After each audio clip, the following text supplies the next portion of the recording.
This is James Holder of Rifle TV in association with Matt Cassius Marbella. With me I've got Danny Cassius Connor, aka Conor McGregor Face. How are you, mate? Conor McGregor Face. Yeah, alright, thanks, mate. How about you? Good Christmas? Yeah, it was alright, nice and quiet. A little break from people like yourself, which always It's always good, isn't it? bit good. How about you? It's same old shit, isn't it? Christmas, it's nice to have a rest and that, but yeah, it's back to the grind. Indeed. Last time we saw you was at fighting locally in Carshalton. Good win for yourself, like a Roman gladiator in Rome. Someone described it as. Oh, it was good. I think it was me that described it as that. Yeah, it was good. It was wicked to like have something local where everyone could come out and see. Like Lenny done a lot of tickets, so a lot of the people that get tickets off me went through Len. But I still done like 200 odd tickets, which was really good. It was nice and, like I said, nice and local, and it was good to get a win and a stoppage win. Do you know what I mean? Which obviously, looking at my record, we don't get too many of them. But I bet you was made up about that, wasn't you? Yeah, do you know what? I've stopped 2 people out of my last 3 fights. Like even against Ricky Boylan, even though I boxed on the back foot in that fight, I felt a lot stronger and a lot more. You know, I could punch a little bit better than what I've done before. I think it's all just coming with the technique, and you know what I mean. I'm realising I can whack a little bit. I'm not like I'm not a total feather fist. Do you know what I mean? But obviously I'm not a massive devastating puncher. But I think, you know, if I can punch hard enough to hurt people. You know, the guy I fought in my last fight, although he's he's been stopped I think 6 times out of about 30 fights, but he's been in with some good kids. Do you know what I mean? So to get a stoppage over him and locally as well was brilliant. Wicked it was. Yeah, as I said, that was a really good card. Disappointing night for Lenny Dawes as well. Strange officiating, to say the least. Yeah, it was. I'll tell you what as well. I think that fella was a lot better than what people think. That Nieto, it was a close fight, wasn't it? It was like that. You know what I mean? But yeah, I did think it was a bit silly. The referee. I don't know. It seemed like he was just trying to prove a point or something. I don't know. Like everything he could warn Lenny about, he was jumping all over it like really quick. I mean, he weren't giving him there was really no warnings, was there? He was just giving him straight points for everything. And I think that affected Lenny's mind, and I think it affected his work as well, because I think he thought that he had to go after the fight and proper dominate it then and get on the fella. But I think if Lenny fights him again, I think we'll see more of Lenny's boxing. Do you know what I mean? Instead of trying to fight with the fella, I think Lenny would do well to get back to what he's good at. You know, Lenny's got a high work rate, but his boxing skills are well underrated. And I think Lenny would take that guy to school if he'd have boxed him. I think he made the fight a little bit harder, do you know what I mean, than what he had to. But I'm sure that him and Ian probably have got a game plan for him next if the fight comes about again, which would be nice for him. Well, I hope the Tennessee does choose to do a card here again, because I thought it was a good sort of it build, was good. Decent night. It was good. Do you know what I mean? Like I said, it'd be nice to do it here, and you know, who knows? It'd be wicked to have another card at Carshalton again. Do you know what I mean? So we'll just have to see what happens, won't we? If Lenny gets the fight, and then if he does get the fight, if Mick Hennessy decides that he wants to put it here, obviously there's a lot of politics involved in it, so just leave that to the promoters. I mean, you've been in that position where you've sort of had your ups and downs in your career so far, and you've managed to sort of turn your career around. If you love something that much and you really want to be successful at it and you want to continue with it, then no matter what gets thrown your way, you're going to keep going. If you've got that sort of tunnel vision where you just want to keep going. You know, like after my first 5 pro fights, I'd had a draw and 4 losses.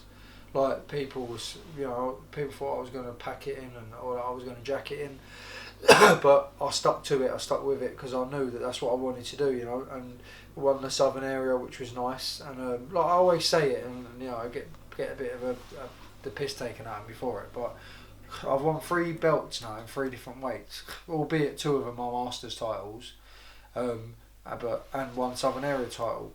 So, but you look at the opponents for that, you know, Andy Harris, fine, like he's the journeyman out of all of them all. He's a lovely fellow, Andy Harris, but in terms of fighting, he's not the best. But you look, I beat Tyler Goodjohn for my other Masters title at welterweight, and then Evangelou for the southern area.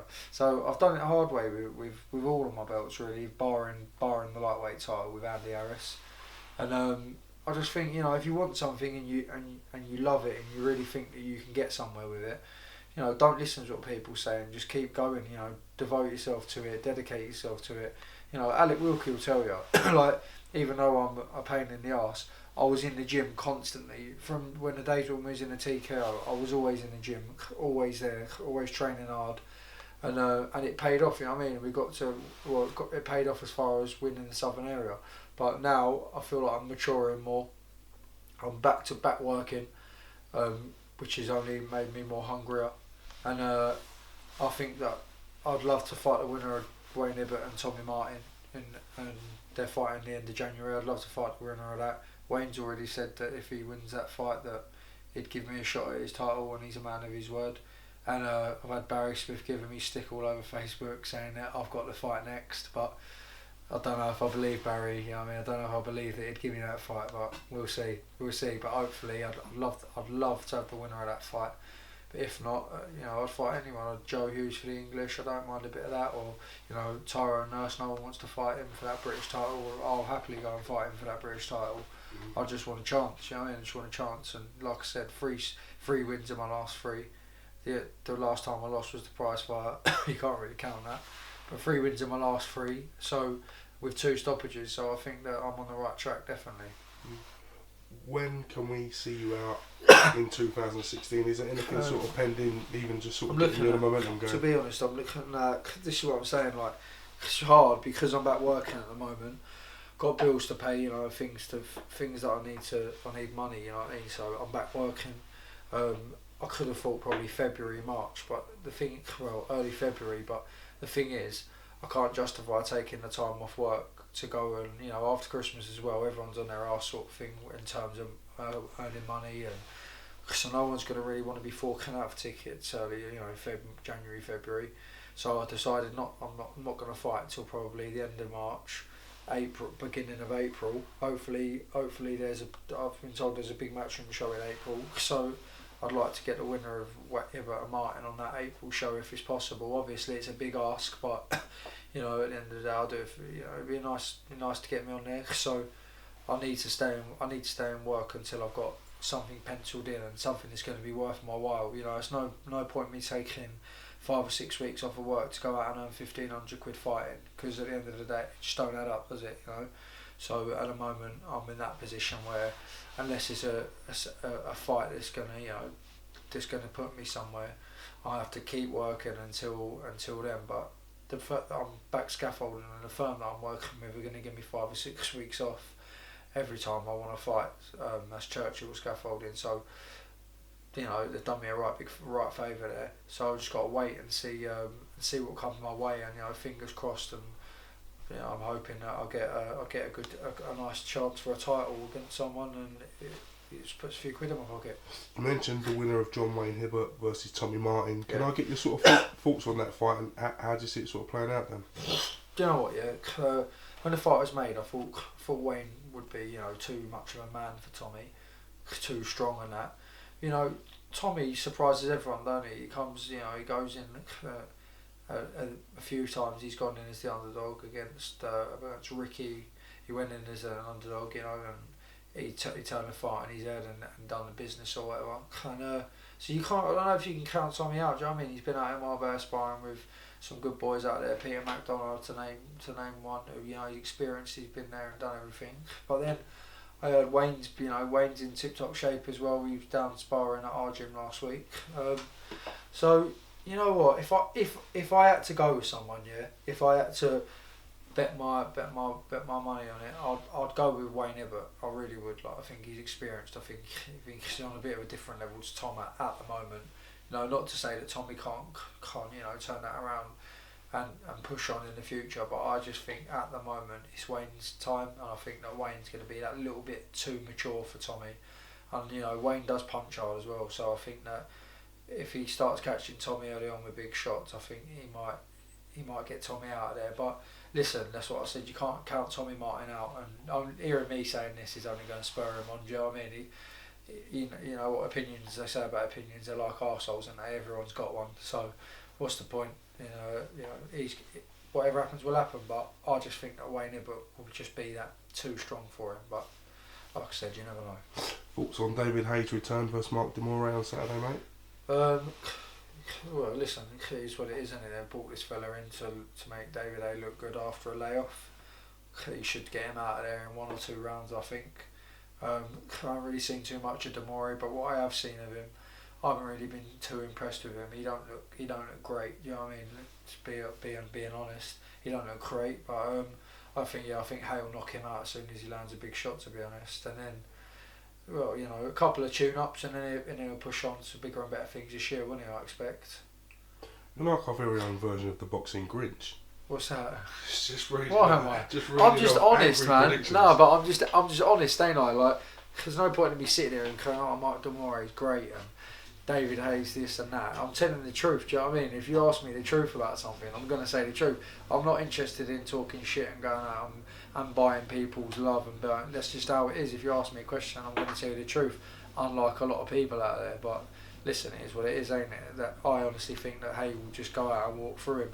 You got to think, how long has he been out of the ring for? Like a long time. They're not going to just go, you know what, we're going to stick him in there with someone decent the first time back.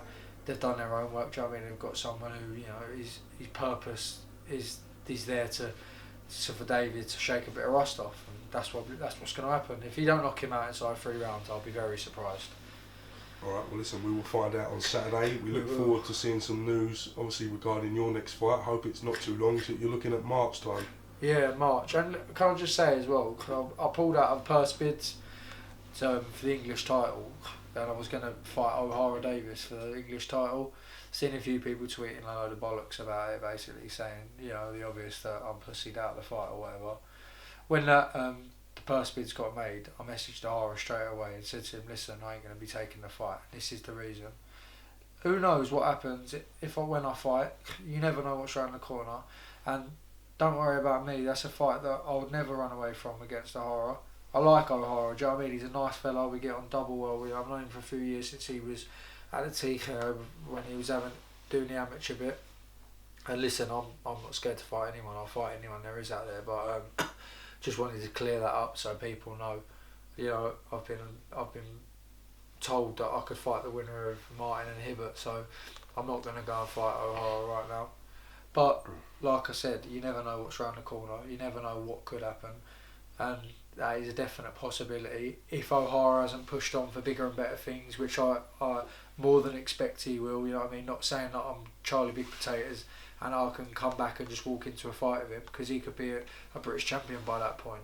But I'm just saying, I'm definitely open for that fight further down the line. But at the moment, obviously, I've got a bigger fish to fry at the light welterweight division. So that's the path I'm going to take. Alright, well listen, I appreciate you clearing that And anyone up. else who thinks different, there you go. If you get that in focus, yeah, there you go. Focus. Well, they will stick my middle finger up to you. So that's what happens if you don't believe me. But anyway. Danny the Grinch, Cassius Connor, thank you for your time. I prefer Conor McGregor, mate. I bet you do.